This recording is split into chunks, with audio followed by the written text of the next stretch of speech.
here with Sebastian Wenzel, who's our shaper here at Fanatic. We've got the AllWave here, which is featuring in our SUP lineup. Sebastian, tell me about the AllWave. It's looking quite wide compared to the ProWave. Yeah, it actually is, and this is pretty much the widest that we have in the AllWave range. We kept the other shapes the same for this year, but we've added 2 new shapes with an actually different concept.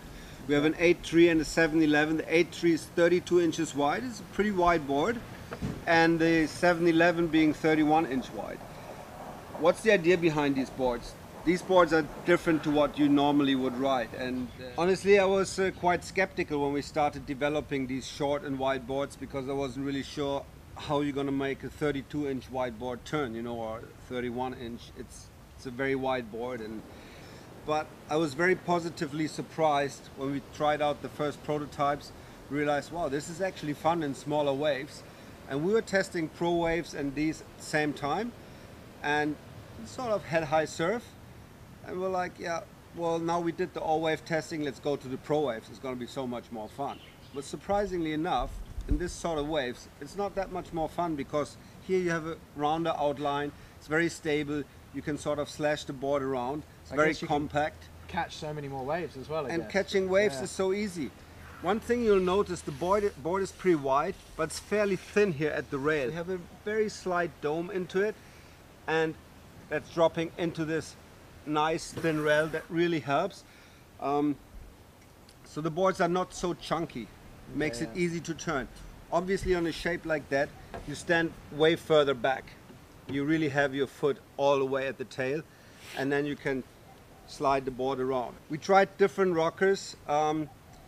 In the end, I would say we went for a medium curve rocker. Or ProWave still have a bit more curve. These have a bit less curve. We can afford that because you stand further back due to the width of the tail, and you're obviously not taking in such substantial surf. But the shape of the bottom is very similar to our ProWaves from the concept. We have a single concave entry, which is nice to get the glide to catch the wave.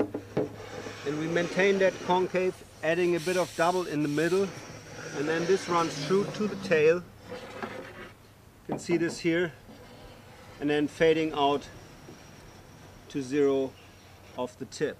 Okay, so I mean the board's wide, but it looks like it turns well just by how it comes so narrow here on the tail as well. Yeah, if you look at it,